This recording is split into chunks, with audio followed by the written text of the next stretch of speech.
سابق وزیر اعظم اور بانی پاکستان تحریک انصاف عمران خان کی جان کو شدید خطرات۔ پنجاب حکومت نے عمران خان سے ملاقات پر 2 ہفتے کے لیے پابندی لگا دی، حتیٰ کہ ان کی فیملی ممبران پر بھی یہ پابندی لگا دی، جس کے بعد پاکستان تحریک انصاف کے کارکنان اور لیڈرشپ کی طرف سے سوشل میڈیا پر بھرپور رد عمل سامنے آیا۔ اسی طرح پاکستان تحریک انصاف کے سینئر رہنما مراد سعید نے پاکستان تحریک انصاف کی قیادت اور کارکنان کو اگلا لاہ عمل دیتے ہوئے اہم ترین پیغام دیا۔ انہوں نے اپنے پیغام میں کہا کہ 9 اپریل 2022 کی رات کو شروع ہونے والا تماشا 9 فروری 2024 کو ختم نہیں ہونا تھا اور نہ یہ ایسے ختم ہوگا۔ عمران خان کو جن کی ایما پر ہٹایا گیا تھا انہیں اس کی واپسی قبول نہیں ہے، چاہے اس کے لیے 24 کروڑ کے ملک کو آگ میں جھونک دیا جائے۔ اس بات کا ادراک ہمیں 9 اپریل کی رات کو ہی تھا۔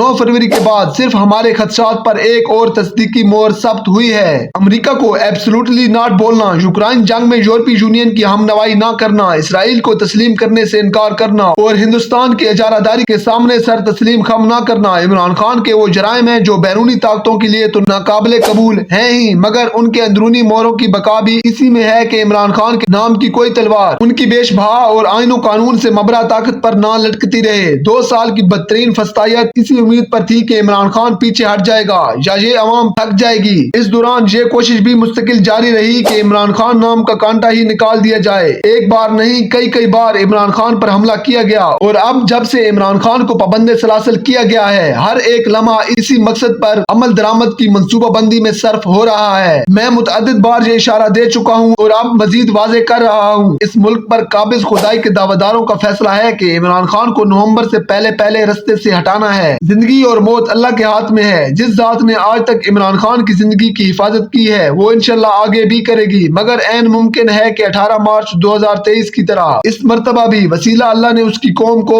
بنانا لکھا ہو، اور یہ کوشش ہم پر فرض ہے اس لیے بھی کہ عمران خان کی زندگی کی ضرورت عمران خان کو نہیں ہے، عمران خان کی قوم کو ہے، ہمیں ہے۔ چنانچہ لازم ہے کہ ہم اپنی طاقتیں مجتمع کریں اور منظم ہو کر میدان میں اتریں۔ ان کے پاس اگر ہتھیار اور اختیار ہے تو ہمارے پاس تقریر، تحریر اور قلب جرار ہے، حق پر ہونے کا اعزاز ہے۔ اس وقت مقتدرہ متعدد منصوبوں پر کاربند ہے، ان سب کا مقصد ایک ہی ہے، عمران خان کے سائے تک سے نجات پانا۔ اس کے لیے اڈیالہ پر دہشت گرد حملوں اور سیکیورٹی رسک کا ڈرامہ بھی رچایا گیا، مذہبی جنونیت اور جیل میں قیدیوں کی لڑائی کے قصے بھی پھیلائے گئے۔ ان کی صحت کے حوالے سے پہلے ہی بی بی کو دھمکی دی گئی تھی۔ عمران خان کو بنی گالہ منتقل کرنے کے بابت بھی غور و خوض ہوا۔ بنی گالہ میں بشرا بی بی سے جو سلوک روا رکھا گیا ہے اور ان کی منتقلی پر کیسی خبریں چلائی گئیں وہ آپ کے سامنے ہیں۔ بہرصورت خان کو نقصان پہنچانے کی ذمہ دار وہی قوتیں ہوں گی کہ جو عدالتوں کے فیصلوں کو روند کر ان سے ملاقاتوں پر پابندی عائد کرنے پر قادر ہیں۔ ان تمام امکانات اور چند دیگر حقائق کا جن کا ذکر فی الوقت مناسب نہیں ہے کی بنا پر درج ذیل نکات الیکشن کے فوراً بعد ہی قیادت اور اوورسیز نمائندگان تک پہنچا چکا ہوں، اور اب چونکہ آپ کو حالات کی سنگینی کا درست اندازہ ہو چکا ہے اس لیے اپنی قوم کے لیے بھی لکھ رہا ہوں۔ ہمیں اس وقت مکمل فوکس اور یکجہتی سے عمران خان کی آواز بننا ہے۔ جہاں قومی اسمبلی میں مستقل عمران خان کی رہائی کی آواز کی گونج کم نہیں ہونی چاہیے، وہیں اپنے مینڈیٹ کی واپسی کا علم عدالتوں، میڈیا اور سڑکوں پر اونچا لہرانا ہے۔ عمران خان کی تصویر لے کر پروگراموں میں شرکت کریں۔ جس چینل یا اینکر کو اس عمل پر اعتراض ہے اس پروگرام میں ہی نہ جائیں۔ عمران خان، بشرا بی بی، شاہ محمود قریشی سمیت غیر قانونی طور پر پابند سلاسل کارکنان اور صحافیوں کی رہائی کے مطالبے سے بات کا آغاز کریں۔ میڈیا اپنی تمام تر مجبوریوں کے باوجود آپ کے وجود کی نفی نہیں کر سکتا، کیونکہ آپ اس ملک کی سب سے بڑی حقیقت ہیں۔ 2 سال سے جس فسطائیت کا سامنا یہ قوم کر رہی ہے اس پر ہیلنگ ٹچ صرف انصاف کی صورت میں لگ سکتا ہے۔ انصاف کا پہلا مرحلہ قوم کی مینڈیٹ کی واپسی ہے، اس سے کم پر آمادگی کا اظہار کر کے اپنے مقصد کو کمزور نہ کریں، یہ قوم کی قربانیوں کی توہین ہے۔ سوشل میڈیا ایکٹیوسٹ، تحریک کے کارکنان، آفیشیل اکاؤنٹس روزمرہ کے معاملات کے ساتھ اپنا فوکس مینڈیٹ کی واپسی اور عمران خان، پارٹی لیڈران اور کارکنان کی رہائی پر ایسے رکھیں جیسے آپ کی زندگی اس پر منحصر ہو۔ کوئی بھی ذاتی بیانات، اختلافات، بیان در بیان اور آراء آپ کو یہ نہ بھلا پائیں کہ یہ جنگ آپ کے لیے کیا معنی رکھتی ہے۔ آپ کو شاید آج اندازہ نہ ہو رہا ہو لیکن آپ کی زندگی واقعی ان 2 عوامل پر منحصر ہے۔ یقین نہیں آتا تو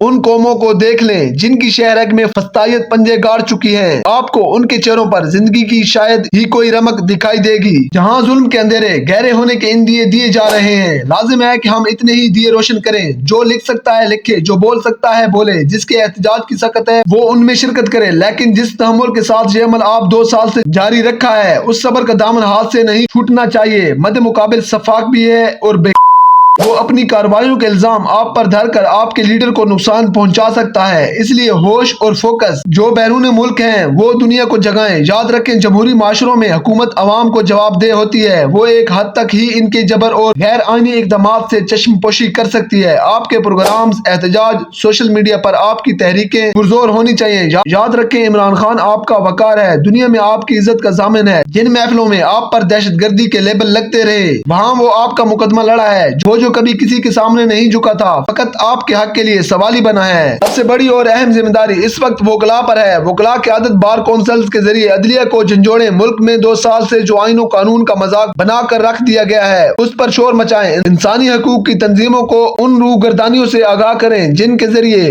24 کروڑ کے ملک کو یرغمال بنایا گیا ہے۔ قیادت کے مطابق وہ جلد ہی گزشتہ ہفتے کی ملاقاتوں اور تنظیموں سے مشاورت کے مطابق لائحہ عمل کا اعلان کرے گی۔ میں اس تناظر میں اپنے یوتھ، ISF، ٹرانسپورٹرز اور ٹریڈرز تنظیموں اور VC تنظیموں جو کہ صرف پختونخوا میں 80,000 عہدیدار بنتے ہیں سے اپیل کرتا ہوں کہ آج رات سے ہی اپنی تیاری کر لیں۔ کسی بھی اعلان اور پرامن تحریک کے آغاز میں آپ کا کلیدی کردار ہوگا۔ میں ایک مرتبہ پھر دوہرا دوں، مد مقابل شفاق بھی ہے اور وہ آپ ہی کو آپ کے خلاف استعمال کرے گا۔ ہمیں ہر قدم یہ سوچ کر اٹھانا ہے کہ ہمارے سامنے مقصد بہت بڑا ہے۔ ہمیں ان بیرونی طاقتوں کے اعلی کاروں، خدائی کے دعوے داروں سے اپنے لیڈر کی زندگی، اپنا مینڈیٹ اور اپنا ملک تینوں بچانے ہیں۔ ان کی طاقت کا دار و مدار آپ کی خاموشی پر ہے، ان کی امید آپ کے حوصلے ٹوٹنے سے وابستہ ہیں۔ آپ کے اونچے سر، آپ کی محکم آوازیں، آپ کے جمع قدم ان کے پیروں تلے سے زمین سرکا رہے ہیں۔ یاد رکھیں آپ وہی قوم ہیں جو 15 اور 18 مارچ کو عمران خان کی ڈھال بنی تھی۔ آپ متحد تھے، فوکسڈ تھے تو قدرت نے بھی آپ کی مدد کی تھی۔ دل نہیں چھوڑنا، آپ کے خدا کو آج بھی کوئی شراکت نہیں۔